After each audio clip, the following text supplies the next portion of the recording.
So, welcome everybody. This is episode 2 of KirkTalks, where we talk everything mental health and generational wealth. Tonight, I have my man Antonio Knox with me, aka the Insurance Man. Welcome, brother. Thank you, man. Appreciate you. Thanks for having me. You looking real good, brother. Thank you, brother, man. Thank you. I appreciate it. For all you professionals out there, that's how you dress. That's how you do it.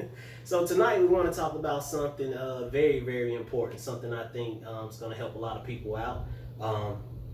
Something we don't often think about, insurance. Why are we talking about insurance? So I'm just be real candid with y'all. Somebody I know passed away recently, and what happened? Appreciate it. What happened, and what happens all too often? GoFundMe page, selling fish plates, doing raffle tickets, trying to bury the family member. You know. And I think had we been a little bit more prepared, or had they been a little bit more prepared, had some insurance, they would have had something to fall back on, something they could rely on. All of that stuff is great. All that stuff shows the resiliency, the resourcefulness of our people. However, when somebody's gone, they're gone forever. You know, say they had children 3, 4, 5 years old. How can we replace mother and father's income for 21 years? You know, so that fish fry, those raffle tickets, or whatever you do, is only gonna get them in the ground. That's not gonna be able to pay for your little boy's cleats for Little League or send your daughter to a dance recital. So that's kind of where I was with the whole insurance thing. And because one thing's for certain, we're all gonna die. It's something we don't want to talk about. But again, this show is about mental health and generational wealth. As I said on the last episode, the two top ways of passing generational wealth down is through real estate and life insurance. If you don't have either, you're setting your family up for failure. So again, I'm just rambling, y'all. I have an expert here for a reason. I'm going to turn it over to my man Antonio, aka the Insurance Man. So, who is Antonio? That's a great question. Antonio. I'm from Rock Hill, South Carolina. I grew up here all of my life. I went to school here, went to Northwestern, go Trojans. Right.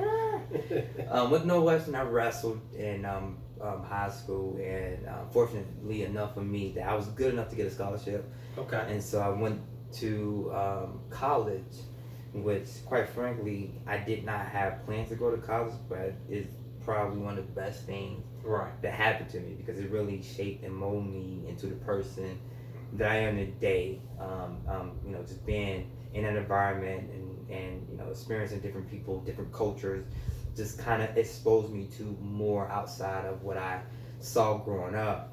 And you know, like, I'm thankful for that experience. And you know, went to college. Graduated, got my business degree, concentration in finance. You know, worked in corporate America for about 10 years. And, you know, really enjoyed my time there. You know, did that, and I met this beautiful woman at a barbershop about 8 years ago. Gotcha. And I got extremely lucky. She told me, yeah, she was married when I asked her. So I was like, oh. Awesome. So, you know, like, you know, that was another high point in my life. I met my wife, Mary Knox, and me and her married in 2015, and we got 2 kids together. And also, I have an older son. He's my junior, in which I say that, you know, because, like, I think responsibility is responsibility. Right. And, you know, like, that's very big on my radar. Right. You know, so, you know. Especially him carrying your namesake. And I didn't mean to cut you off. Right. You know, No. Antonio Knox Jr. Yeah. You know, you got to make sure that Antonio Knox Jr. is right. No, absolutely, man. And, you know, like, he has a incredibly smart mother. Right. Just kind of like one of those cases where me and her didn't work out. But, you know, for me and him, like, we are in it for life. And, like, we do a co-parenting. Okay. And, you know, like, she's a wonderful woman. She's a wonderful mother to, you know, AJ, and I appreciate her mother, her father. Like, we all still got a good relationship. because I think that's very important. That can, kind of creeps into the child's psyche if that love is not shown across the board, if you don't see everybody on one page. Right. So, I got three sons, AJ Jr., my oldest, and then I have two by my wife, Xander Knox, he's the baby. He just turned 1 last month. And I got Maxwell Joseph Knox. Okay. So are you done? Is the 4th one on the way? Is the 4th one in the works? Not right now. Okay. I mean, like, I'm really enjoying raising them right now, but just a lot of time. Like, and I take parenting very serious in terms of, I mean, like, school, different practices, and, like, being there. Like, I just don't want to, have kids and don't be there or don't have the time to be there. So, like, I want to make sure that I can spend adequate time with each and every one of them, because I think that's a very healthy balance. And Tony, it's important that you said that, and I'm glad you said that, because this is a show about mental health and generational wealth. It doesn't make any sense to make hundreds of thousands of dollars and not be in your family's life. So, again, I want to commend you for being out there grinding, hustling, and being definitely a pillar of the community, but still making time for all 3 of your children. So, man, my hat's off to you. Again, guys, I feel bad. I'm sitting here with a polo shirt on and some slacks, and my man is with an amazing suit, as always. So, again, man, it's just, my hat's off to you to watch your grind. It's been an amazing journey just to watch it. I don't know if you remember, man, years back, I have no idea when this was, probably 2005, 2006, around that time frame. We had a meeting in the food court of the mall, just pitching some ideas to each other. Mm-hmm. And I can tell you don't remember, and I don't even remember what that meeting was about. I know it was a business meeting, but it didn't really take fruition. But it's good to see you still going to the top of your game, and I think I'm trying to get to the top of my game also. So I'm glad everything is working out for everybody. Thank you. But Appreciate it. Those that don't know you, I know you could be anything in the world. You could do anything in the world. Why insurance? Why the insurance man?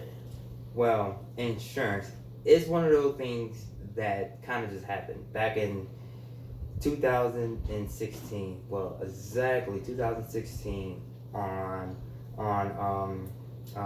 what's the holiday with the heart? Like, I forget the holiday. 2016. In Valentine's? Yes, Valentine's Day. Oh, look. Right. Yeah. We're gonna edit that out. Right. Yeah. No, I'm not a big holiday person, man. Like, I show people I love every day. Right. It's not one day out a year, so that's why I just not really like.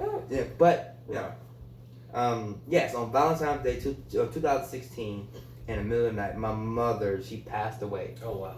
And it was, interestingly enough, probably like 3.5 years prior to that, her health started to deteriorate, and so like me and my sister started to take over her finances and stuff like that.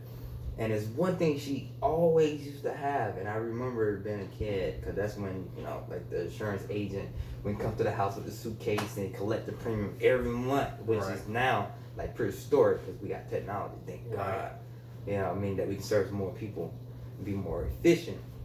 So, yes, my mother passed, God rest her soul, beautiful woman, and probably like the last 2 years of her life, like I was saying, me and my sister took over her affairs, and so I used to pay her life insurance premium, and not really thinking about it, and not really giving it a thought.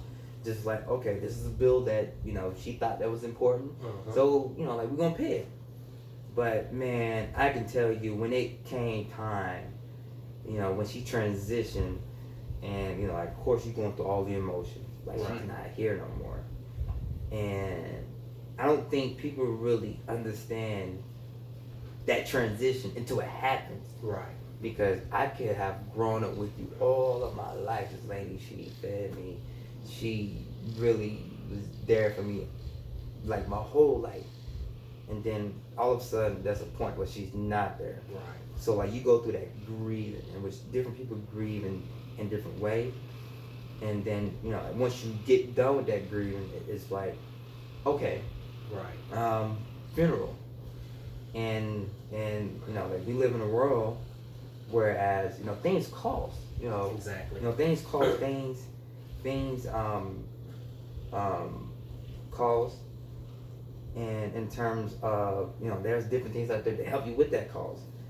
So whenever it came time for that policy to pay, man, like we would have paid for her funeral with whatever, like it would have went on any credit card that I had, or like we would have did whatever we had to do. Y'all would have made it happen. We would have made it happen, and even though that we are able to come together and do those things, it was such a great relief that like she thought about her death and thought about her transition and thought about me and my young family, whereas financially. Antonio, I think that's the key. Mama come from a different time. She wasn't worried about her. She knew she had Antonio. She knew she had Y. She knew she had, I don't know your sister's name. Bird, Billy, Billy, all of us. And she was probably focused on Antonio. So again, the policy wasn't for her. The policy because she knew something inevitable was coming, mm-hmm.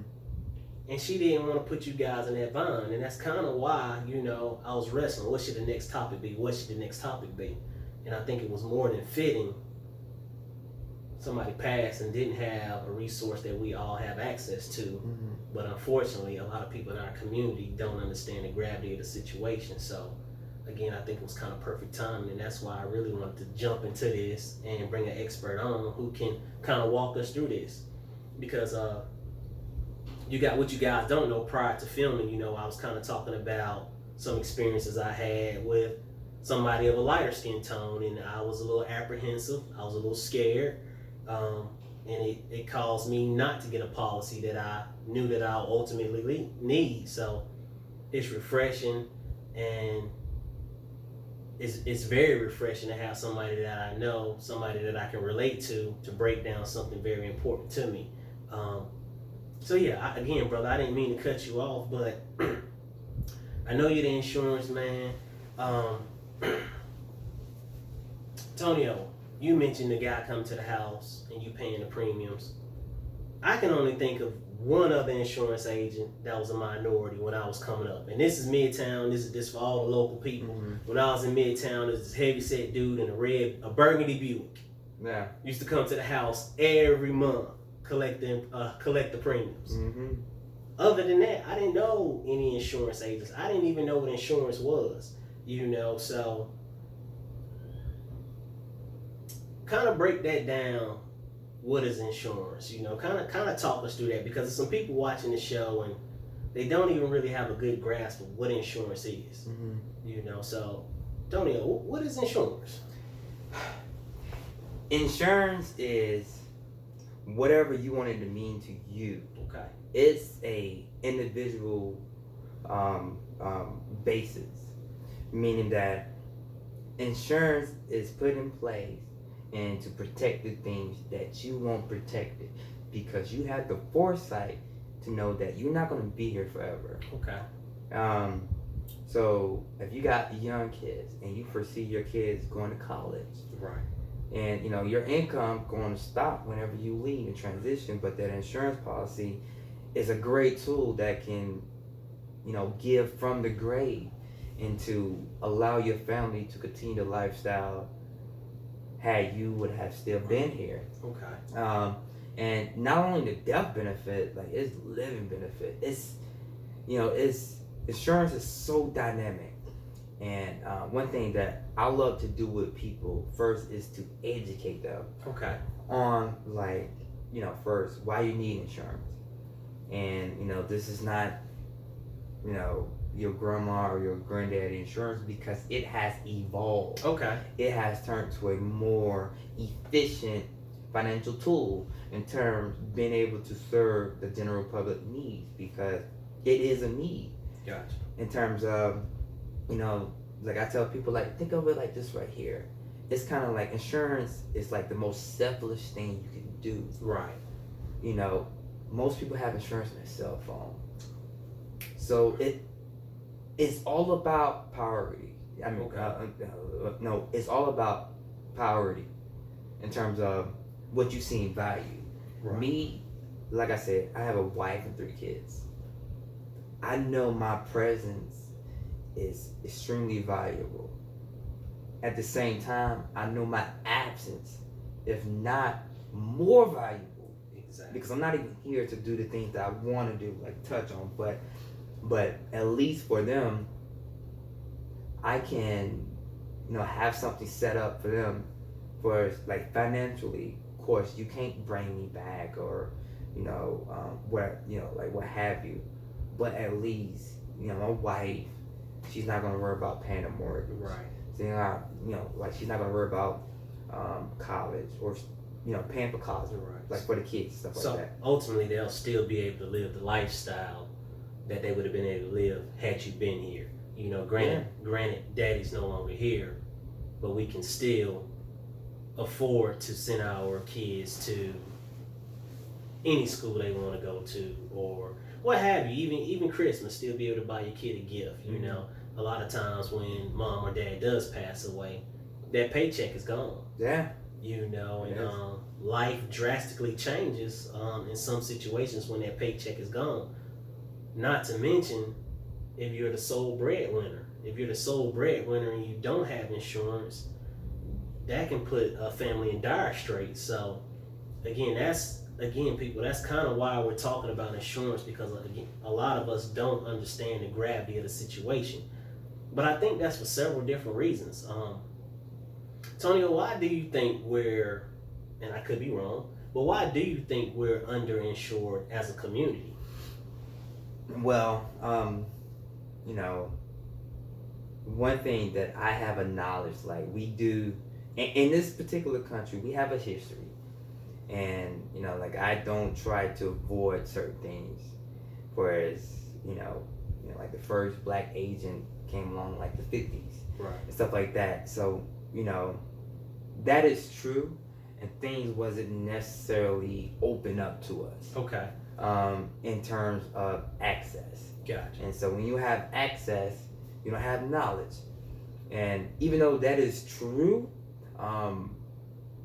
I don't like to use that as my excuse not to still go and find out. Right. But not having access and knowledge in recent history, literally like 30, 40 years, really put a stipend on a lot of different households in terms of not understanding how important that is. And if they don't understand how important it is, despite working and building a good income, building a good retirement, but if you were to transition and then you don't have the proper insurance in place, what you built literally for 30, 40 years can literally say poof. Right. So insurance is like that legacy builder. Right. Meaning that my objective is that whatever platform that I'm building right now is going to be the floor for my kids. Right. And that's the generational wealth. Right. It passes on. It doesn't stop with Kirk. It doesn't stop with Antonio. It doesn't stop with Mama going away. The money and the resources that I make, again, like you said, that's their floor. But just on the last episode, Chris Jackson said, the 17th floor. I know. It was, by the way, I love that concept too. It's a nice concept. I saw that. That's what you just explained. What you're building up is going to put your kids at the 17th floor, kind of leveling the playing field. Yeah. Instead of being dad's gone, mom's gone, we don't have any insurance, we're scrambling, and we all know how life can be when we're doing that. So, people, we have to get insurance no matter what you do. We're all going to die. It's inevitable. Get yourself some insurance today, But Tonio, for me, I didn't get insurance. I knew I needed insurance. There were times when I was strapped for cash. There was times when I heard a lot of myths, a lot of misnomers about the industry. Yeah. If you pay this insurance and when you do die, they're not going to pay out the benefits, or you're going to pay all this money into this system and then they're going to go bankrupt and then you're left with nothing. So what are some of the misnomers that you've encountered being an agent? Man, it's a lot of misnomers, and I understand the criticism.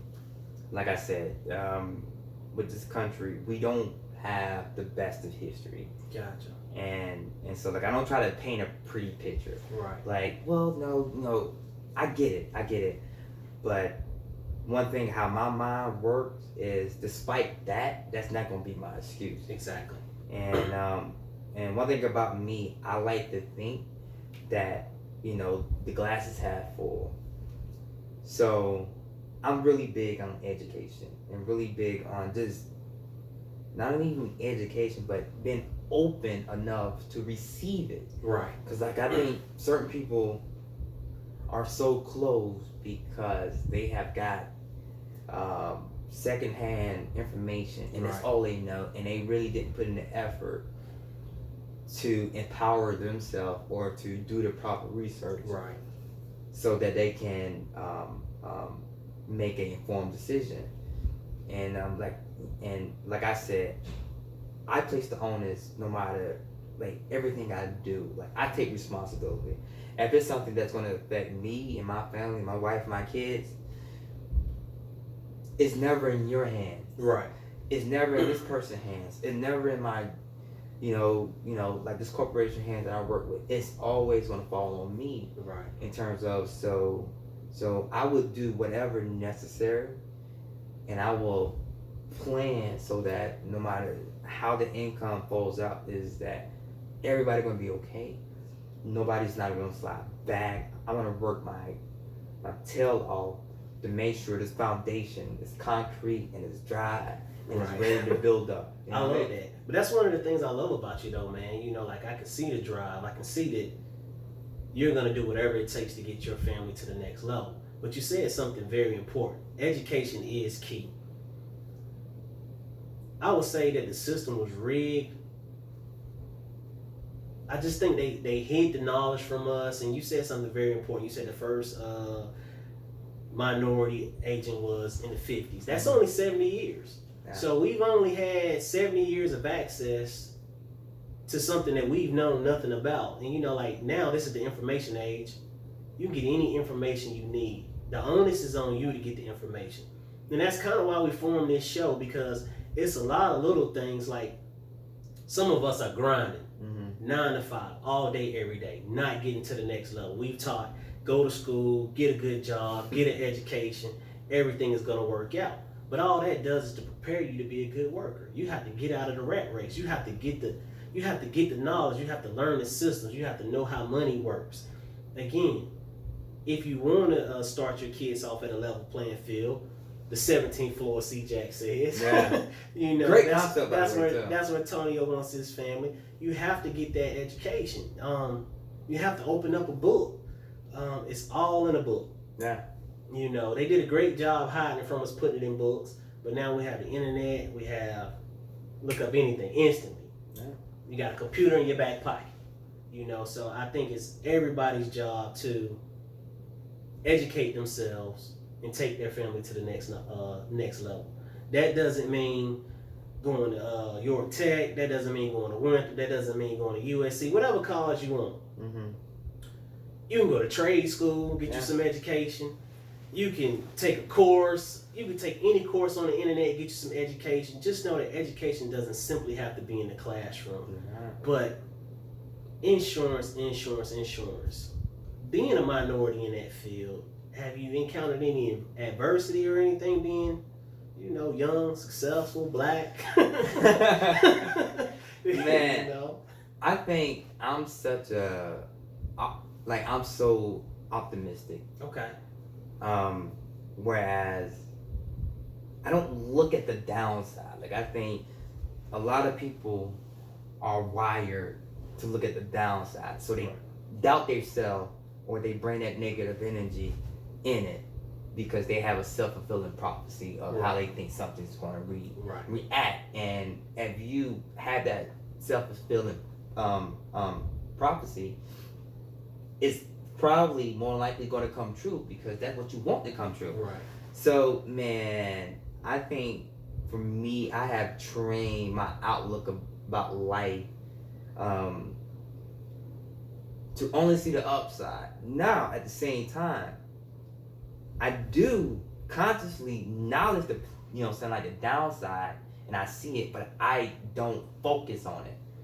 You know, I remember early on in my career in the insurance industry, and I set this appointment.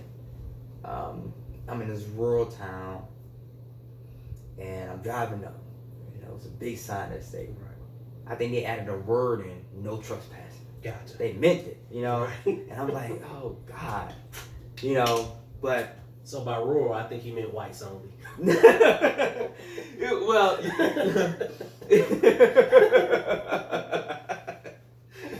so it was like no trespassing, and then you couldn't even see the house right. from the driveway.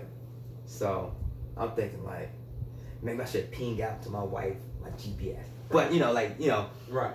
And I didn't do that because I'm like, I'm here to serve these people, But I was a little hesitant because things in my mind that I think that seen this lead to, which necessarily almost not is never the truth. Gotcha. So I'm driving up the driveway, and then the couple, the no trespassing sign, it was like the biggest Confederate flag I ever seen in my life. So I'm like, wow, nice flag. And like I said, like I'm a very optimistic person. Gotcha. Like I think people, humans on like the most basic level, we all have something in common. Like right. something in common. And like in this particular case, what the people live in that house and I had in common is that I was there to serve them. Okay. So like that's the bigger picture. And man, I got in that home, the guy came out. It was his wife that I was wanting to meet. They welcomed me in their home, and man, they were some great people. Okay. There were some great people. Right. And fortunately, I was able to help and serve them. So like I think with success, which I think is very relative in terms of when people have preconceived notions, if it don't look like what they think it should look like, they turn around. Exactly. Like if I'm just going off of what I see and hear, it's like, oh, that's a Confederate flag, don't go. I'm missing not only an opportunity to serve these, like these people that need service because right. they understand what I do and how valuable it is. It don't matter what packaging that it comes in. Right. At least for me, like I like to think I got a pretty good, decent personality. Yeah. So it's like, okay. Like it's hard to not like me. And I was gonna say that for those that don't know, Tony, how can you not like a guy in an amazing suit, amazing smile? Like he's a winner. So how can you not like that guy? But I like that story though because it also shows how you can go in and serve them, but also give them a different light of how we are. Because again, they also share those misperceptions on how we are. So, hopefully your interaction with them was able to break down some of the barriers that they had. If I would have stayed a little longer, I would have been eating at their dinner table. Right. I mean, there were some great people. Even the dog, like, usually sometimes I go in people's homes, the dog just hate me because I'm a new guy. I'm a new scent.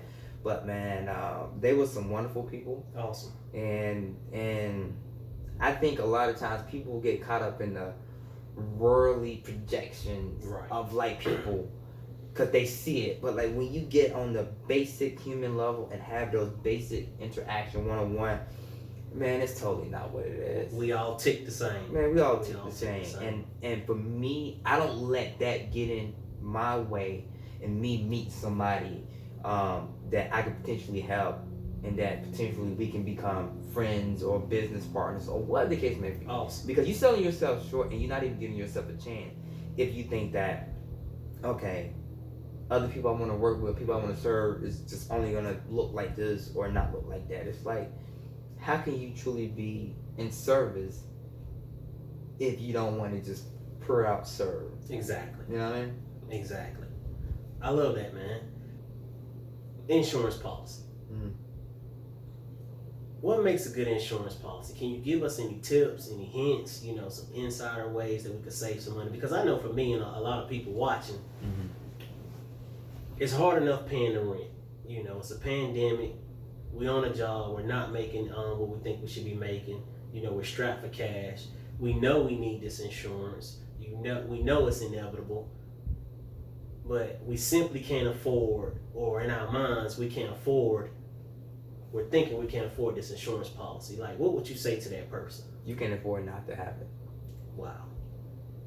Quite frankly, like you can't afford not to have it, because despite everything that you build in and try to keep on the table, especially when things going well, and you know, like we are in a pandemic, and so you trying to keep the puzzle together because it's so many different pieces pulling apart. You know, like you might, you know, about to be laid off, or somebody in the family might get COVID, you know, or what the case. So you can't afford not to have insurance, no matter it's good, great, or ugly. Okay. Yeah, and it looks different from different. I mean, like for different people. Like insurance for you might mean something totally different, Right. to me, because my goals and my objective is necessarily not going to align with the next person. Yeah. In which that's why I be trying to explain to people a lot of times, where they be like, I want what this person has. Right. Like, that's great, but let's break down what you have and what you really want, because what that person have, 9 times out of 10, your fingerprint is not like theirs. Right. It's totally different. So insurance is like a building block. Like you gotta like break it down and really see what's important and see the things you want to protect and see, you know, the living benefits. Like that's a lot of living benefits. Okay. Not even the death benefit. Like accelerated death benefit, meaning that if you get diagnosed with like a terminal illness, you know, and the doctors say that you only got 12 months to live, Right. you can get a certain percentage of your insurance policy prior to dying. Wow. To, you know, help take care of those bills. So it's such a financial tool where, despite you not even thinking it's that valuable, but when you need it, you probably just thanking God that you did have it. And I think that's the most important thing you've said so far, man. I just think that's it. It's personalized, and you're gonna need it, and you're gonna need it. So again, folks, I want to stress to you, you have to have it. And like Antonio said, you can't afford not to have it. You know, I recently got a new policy, you know, something we were talking about off camera. And my biggest thing was, how much do I need? How much do I need? How much do I need? Luckily now they had an algorithm in a computer program. Mm-hmm. You know, like Antonio, I just heard yesterday you need 10 times your salary. That's a good baseline. Mm-hmm. And you know, lo and behold, it computed when I did the calculation in the algorithm. That's pretty much what it came out to. Mm-hmm. You know, so for me, it wasn't a magic number. It was like I took my salary now. So if I was, for whatever reason, God forbid, if I was no longer here tomorrow, up until my son graduates college, that's how I set the policy up. Mm-hmm. My income is going to be replaced, because I don't need to be a situation when I'm not here and my family needs anything financially. So that was kind of the goal. But I say all that to say that may not work for you. That may not be your goal. Mm-hmm. I would much rather our people be underinsured than not insured at all. Just make sure that you have something to relieve that stress, because as we see now, everything is different from COVID. Some of these jobs that we had are going away. They're never coming back. A lot of people are going to be working from home. The dollar is still losing 3% every year. It's only going to get worse. So again, it's just another tool. Insurance is another tool that we can have to kind of give us that head start we need. You know, we can't afford to start another generation in the basement. Right, yeah, You know? and I mean, like you said, a lot of great things is, no matter how much you work, the way, and I will say this, I think we have the best financial system in the world. Okay. Period. And what I mean by that, when you participate in the system, Right. relentlessly. Antonio, break that down though. Like break that down for some of the listeners when you participate. Like break that down.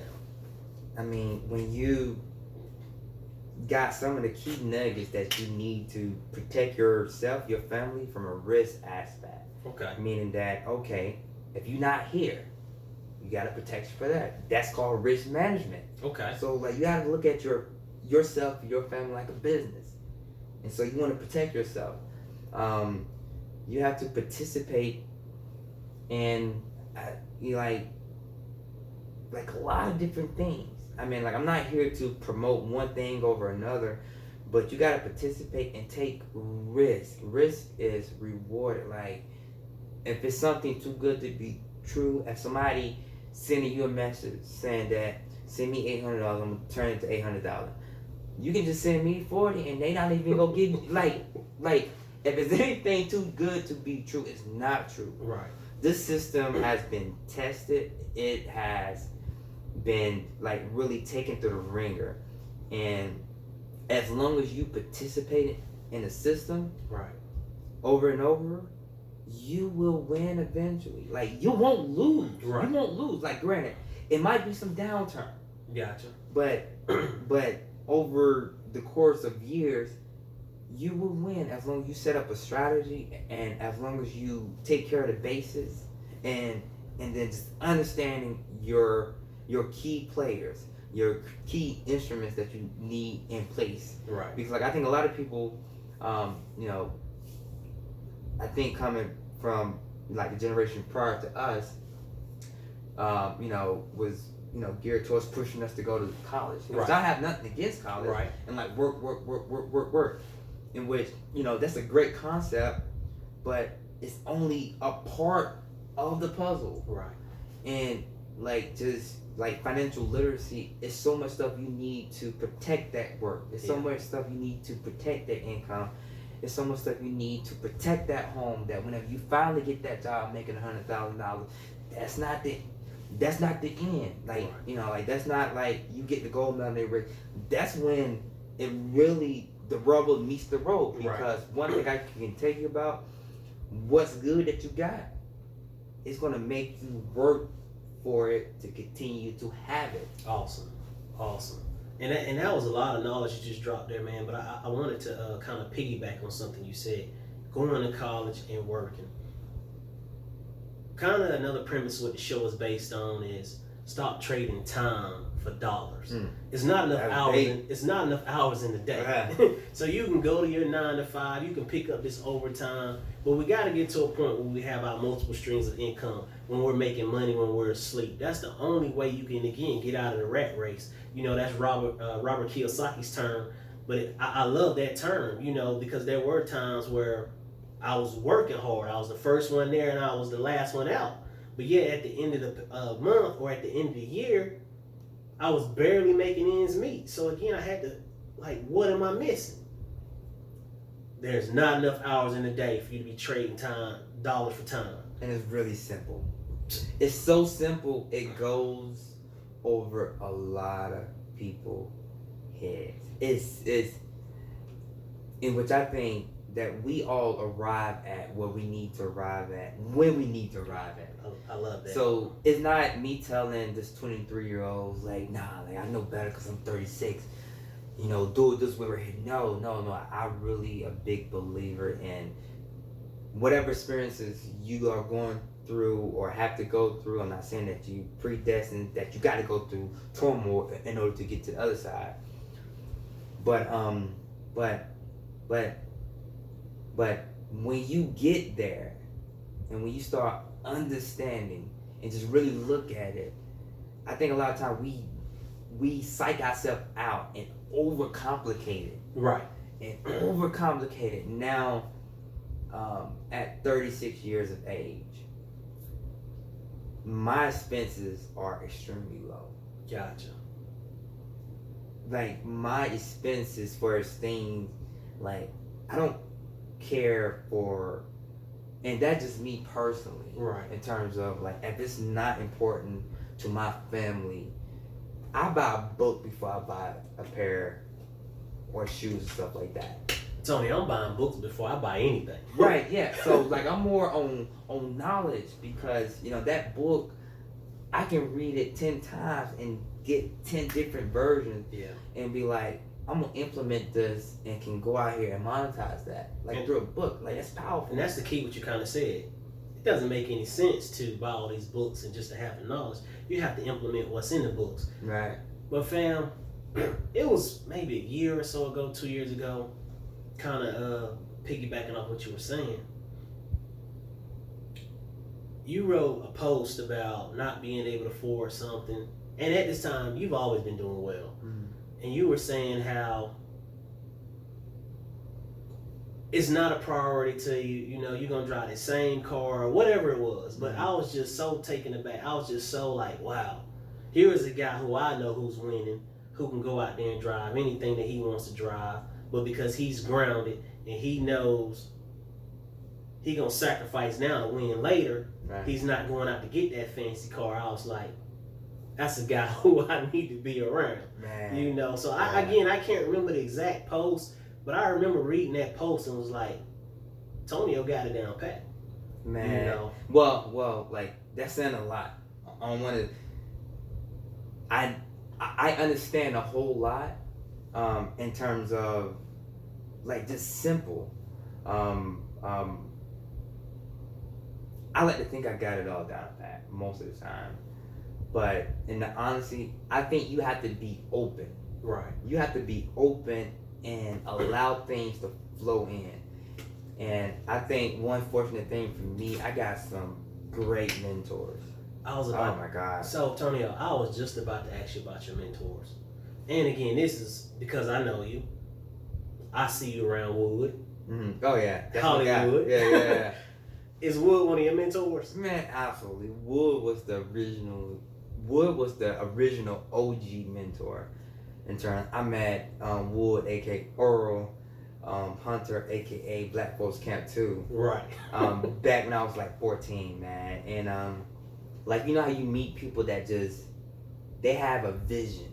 Right. Even though they right here, they have a vision in terms of where they want to be and like how they want to not only impact themselves but the people around them.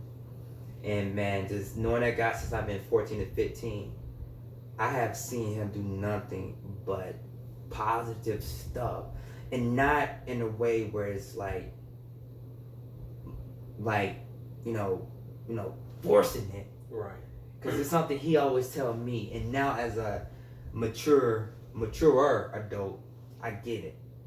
He always tell me like, you have to meet people where they are. Gotcha. And me being in insurance and just all the other environments, all of the other endeavorments that I have, it not only makes sense, you will work against yourself if you don't do it that way. Right. Like you have to meet people where they are, and which I think me as a young teenager and having the interaction with him, he met me where I were. It's like where I was. And granted that if he would have came on and pushed me like, man, pull up your pants. Right. Pull up your pants. Don't do that. Naturally, I would have probably rebelled. Like, gotcha. You don't know me. Like, I'm going to wear my pants down because I want to wear them down because that's the way I feel. I'm for 500. Right. Yeah, you know what I'm saying? Like, that's the way I feel. And, one thing I appreciate about that guy is that, man, he never criticized. And he never talked down or like talked negative about nobody. Right. And which I think I kind of take a lot of that from him because I saw him do it and saw how powerful it is. Right. Like I have a thing where as I don't care. I'm not gonna talk down by nobody. Like it just not. It's kind of hard. Well, it's not hard to explain. Meaning that I don't know your story well enough to criticize you and to put you down in the mud. And even if I did, I still don't have the right to push you down with my words because words are powerful. Gotcha. And at the end of the day, the goal is to lift our brothers and sisters up, not to push them down. And like Earl, man, like you know, I've had a few experiences with him, even, you know, back when I was in the nightlife. You know, Yeah. he was one of the brothers who wrote me a stationery. Yeah. Like, man, you're doing amazing things, you're doing wonderful things. You know, if you ever need anything, let me know. And that just goes back to the powerfulness of having a mentor. Like, you have to have somebody to guide you through this thing. Yeah. You know, again, it really doesn't make any sense if Tonio knows there's a roadblock up the street and you go up the street and he doesn't let you know. Like, man, if you want to avoid that roadblock, go left instead of right. But sometimes a lot of our people, we still want to go right. We still want to go right. So you have to have that mentor. You have to surround yourself with people that know a little bit more than you don't. Especially Wood. Yeah. Somebody extremely successful, been successful for a long time. The fact that more brothers haven't linked up with him is still beyond me. You know, it's just, again, I was like, I'm gonna tell you what it is. He's on go, and like, he has this very powerful self-belief where now I get it. You know, like, that's his fuel. Like, he is on go, and he works like hard. And it's crazy now that I'm an adult now and I know other successful people, which is kind of funny, like the quote successful people I know, which I think everybody is successful in their own right, but people who, you know, doing things on a, you know, like a bigger magnitude. Man, I think being young and coming from, you know, like coming from where we come from and like looking at it, like, oh man, they got everything handed to them. Like, they smile like it's easy for them. But now behind the scenes, I know a lot of people like that.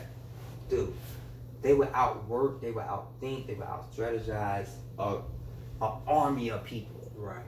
It's crazy, but it's so enticing. It's like, dude, like, I want to learn more. Not like particularly what you know, but it's like building these habits. Right. But see, Tony, I think you said something very important for the show, something very important for the culture. I want to learn more. I want to know more. It's shocking. I've had a very good year. I give you an example. Chris Jackson came on the show, you know, the last episode. Mm-hmm. 5 businesses, successful businesses. The very first thing I did, Chris, what you doing? How you make that money? How are you successful? Because I want to know. Not saying, Chris, give me anything. But it's shocking to me how some people can be around an Antonio, can be around a Chris, can be around an Earl, and not ask for the formula.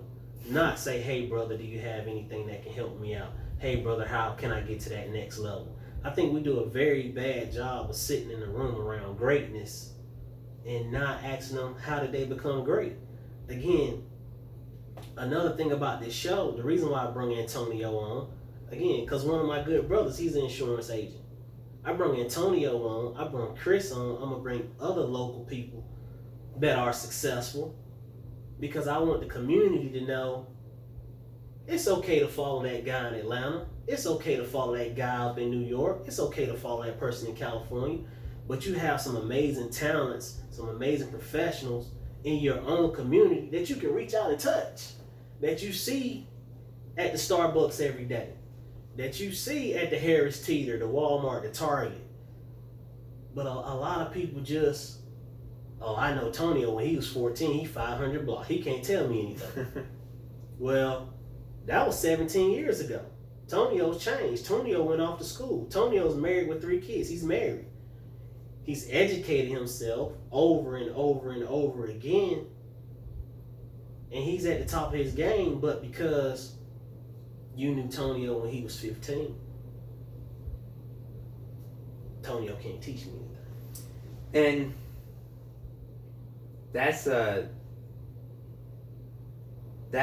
And I think, in all honesty, I totally understand where you're coming from. And it actually took me a while to get to the point to ask for help. Gotcha. Because I think sometimes, personally, people want to try to figure out on these, do everything themselves. But when you have dynamic mentors around you that enforce things inside you to say, okay, because asking for help kind of like where we came from, it kind of simplified weakness, or like you don't got what it takes. Right. And so even though that was never verbatim communicated to you, right. You felt that way. You learned it, and so you never asked for help because nobody else really asked for help. They just dealt with whatever the card dealt with, and they just took it. But when you start being around like certain types of people, and you realize they got like a network of people that they call in and email, and that like, wow, you don't know everything, nor do you put on like you know everything. Right. But you know where to go and get it. You got to surround yourself with experts, and I do think it's more than a personal thing. It's a cultural thing. You know, like you said, we kind of been in those environments. I can't be weak. If I'm weak, I could die. You know, for lack of a better term. So we have to be strong. We have to put up that facade. But other cultures, that hand is coming down. It isn't that crab in a bucket mentality. They're helping each other out. You know, if I have the salad and you got the grilled chicken, I mean, if I got the lettuce, you got the grilled chicken, we putting that together. We calling the man with the dressing. Right. We got an amazing salad. Versus us kind of hoarding. No, I'm gonna keep my lettuce. I don't know what I need it for. No, I'm gonna keep all my chicken. And the dressing man over there doing his own thing. But again, I kind of think, you know, as a culture, we gotta let our people know that it's okay to get help. And I think that's why it's important to have that mentor. And you know, we kind of veered off of insurance. But no, I mean, in which I think everything go hand in hand. And just to piggyback off what you just said, like I think that a lot of people have this notion of a zero-sum game. In terms of, whenever I succeed, I'm taking something away from you. Right. So like it draws on this unnecessary competitiveness that doesn't create anything but further confusion. Right. With me, I love to compete. I'm an athlete. I was an athlete in college. I wrestled. I love to compete when it's worthy enough. In terms of, I'm not going to compete on, like, I tell people all the time, like, you looking like you don't got no pride. Like, I don't have no pride. You know, in terms of, like, I don't have pride in terms of I'm trying to impress somebody. I'm trying to be acceptable because I accept myself. And see, you know, I just ordered a book, but a friend suggested to me, it sounds like the ego. That ego holds so many of us back. It holds so many of us back. We're doing things for other people. We're not doing X, Y, and Z because we're thinking, no, a person of my caliber shouldn't be doing that. But if you want to get to that next level, you got to put your foot to the gas. Yeah. You know, you got to throw that ego out the way because that ego is stopping 9 out of 10 of our people. But, Antonio, going back to insurance, you know, I got a couple questions from some Instagram followers. Okay. One is, you know, like every job offers insurance. Well, most jobs offers insurance. What's the difference between getting insurance on your job and getting it from, you know, like an independent, I don't know, like an independent company like yours? Because, you know, some people are concerned, you know, you had it with your job, you paid for it all these years, you get laid off with the pandemic, boom, no more insurance. Mm-hmm. You know, like, so, yeah, what you think about that? No, I mean, I would never tell someone to cancel their policy with their job. Okay. Basically, job insurance is, you know, they rate you in a group, so you get a way favorable premium amount. And I always tell people, hey, let's get that policy and read it. Okay. And read through it just so that you can see what type of coverage it is, because a lot of times people don't know what type of policy it is until they read it black and white, and it's like, okay, I do need an outside policy. Right. And then, you know, also with job, you know, the job owns the master policy. Okay. And it's just, you know, always a great thing to have an outside policy that you own. And it just mitigates your risk. You know, I'm a big component of, okay, let's take it and read it. Right. So that you can see what you have. Right. Because I don't want you to think I'm trying to, you know, sell you on something that you fully understand, but let's go through this slowly. Right. Because I know it. I want you to know or understand what I know, but let's go through it so that you can understand how I'm going to come to this conclusion, and where you like, oh wow, you're right. Gotcha. But I want to take you through it fast enough where you just think I'm just pushing you along. No, let's educate. Okay, you got this right. Let's read through it. Does that sound like a lot of coverage? Oh no. You know what I'm saying? Because it's like right there in black and white. Right. Like here's the insurance, the contract. Right. You know, I mean, because basically that's what it is. It's a contract. Gotcha. Like anything you sign, like it's a contract, and like you want to know what's inside your contract. But like whenever you have a personal policy, you can shape it however you want it, and also you can own it. Right. You know, granted now people losing their job in the pandemic, like over 250,000 people died because of the COVID-19. Like now imagine not having a real job in your insurance counsel, and then somebody transition. And that's like the whole life, right? Owning your policy. No, I mean any policy you own, like there's a lot of different types of insurance: whole life, term life, IUL. Okay. It's a lot of different types of policy. Gotcha. But when you get a policy outside of your job and you go to an independent or like you go to a major company, you own that policy when you become the payer. Right. Meaning that like you're the master owner, meaning that you can create it and shape it however you want it. And like insurance, like it's so broad. It's just not like a like people think it's a cookie cutter. So it's like Tonio, being that it's so broad and you can shape it, can you give the people like one or two things that the average person might not know they can use their insurance for, or like one or two things that I didn't know insurance did that, like, so what's some of the additives or things that people can have on their insurance? Right. Well, something I said earlier, like the living benefits, because I think people associate death benefits solely with insurance.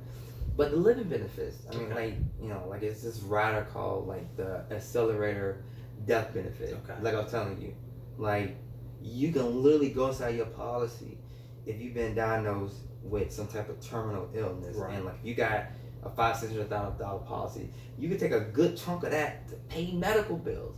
Now, granted that it's a very unfortunate situation just on a family, and to couple that with high potential doctor bills, and hopefully that your health insurance is holding place, like it really mitigates the stuff that you don't want to think about when you're thinking about this little person's health right there. So Tonio, I just got a new policy, and Tonio is going to take a look at my policy, make sure. I'm going to take a good look at it. Y'all hear that? Take a good look at it. So that thing's 50 pages. Yeah. What do you suggest for a person? I think I'm pretty sharp. Mm-hmm. It's 50 pages and it's still stuff. I read something about the accelerated benefits. Yeah. But I didn't understand it. Yeah. So what do you say to the person that has that 50-page policy, and they might as well be looking at Chinese? All right. What I say to that person? All right. So you call me, right? You call me or you email me, and I come by and take a look at it. Awesome. But what I also would say to that person is, ask questions. Right. Like ask questions. Like there's no dumb questions. Like ask questions. Gotcha. And yeah, that's the only way around it, because it's something that you're not familiar with. Right. And me as a broker, whenever I deliver you your policy, I will go over your policy with you and just kind of go over with like why you got it.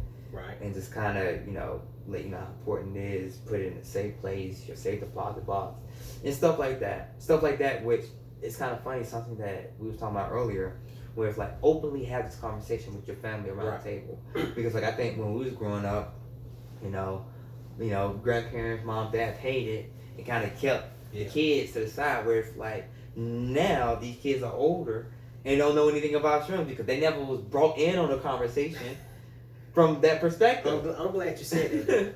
As a community, and I say community, as a community, we really don't talk about money, finances, insurance, and things of that nature because we didn't have it. Yeah. But it's very important that you start educating your kids at a very young age about money, financial wealth, financial literacy, generational wealth, insurance, and all those other things that meld into that together, even mental health. Again, it's really doing them a disservice of not educating and having open discussions about it. Absolutely.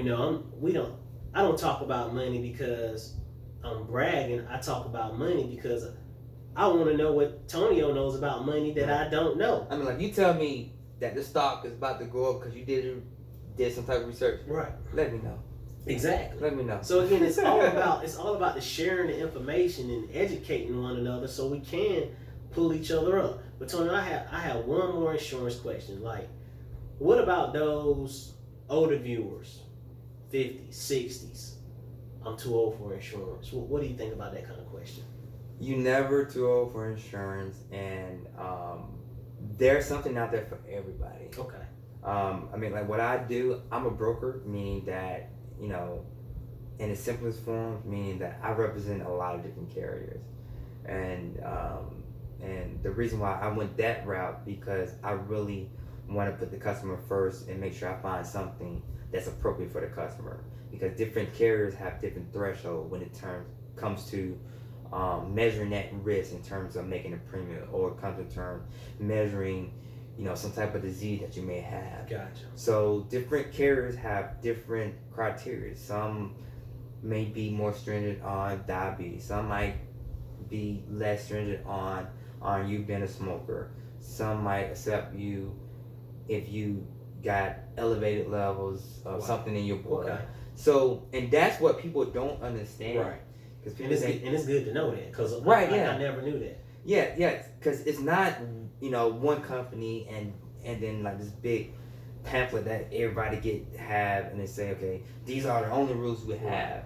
You gotta think of it like a business. Like, each of these companies are owned by, our corporation got a board, so they set the rules in place to deem what's risky. So I mean, like, the federal government, I think it's every 2 years, they send out a mortality table. Gotcha.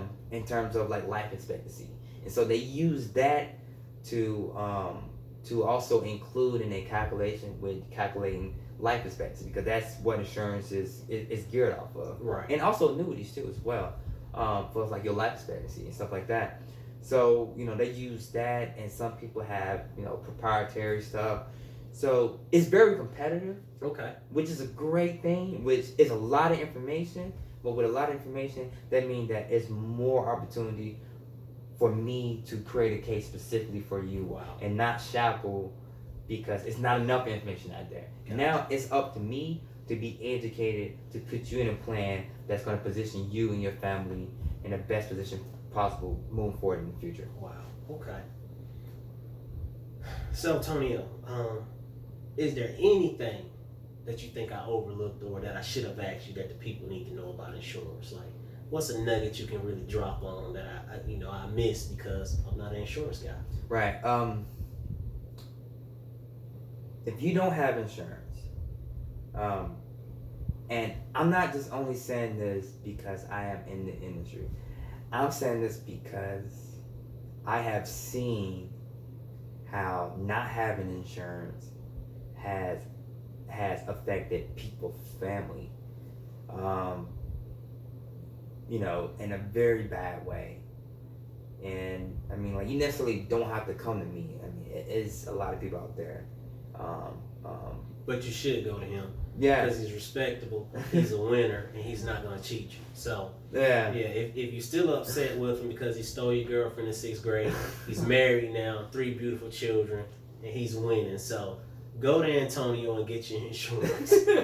But yeah, man, I mean, get it and be open to that. Insurance isn't like how it used to be, and it's so dynamic. It has so many useful features that I don't think the common person know that's available. That is insurance. Okay. So give me a call, or shoot me an email. All right. I'm sure I'll put my contact information. Tony, how can they reach you? How can they reach me? Yeah. You can send me an email at Antonio, ANTONIO, Knox, KNOX, at outlook.com. Or you can call me at 803-524-4676. Call me and I will definitely, if I don't pick up, Give me about 3 or 4 hours. That means that I'm helping the family, and I'll call you back shortly. Okay. So, ladies and gentlemen, this was episode 2 of Kirk Talks with the amazing Antonio Knox, aka the Insurance Man, bringing to you some insurance tips, nuggets. Hopefully, you guys can take what we said to heart, get your insurance policy if you don't have one. Again, the show is all about mental health and generational wealth and bringing our brothers and sisters to the next level. If you like anything that me and Antonio said, if it helped you out, or if you know anybody that can help, like it, subscribe it, hit that like button, whatever you got to do, share it. Share. The goal is to get the information out. So again, I want to appreciate this brother for stopping by. Thank you, man. Appreciate you for having me, man. Thank you very much. And we're going to sign off. Kirk Talks episode 2.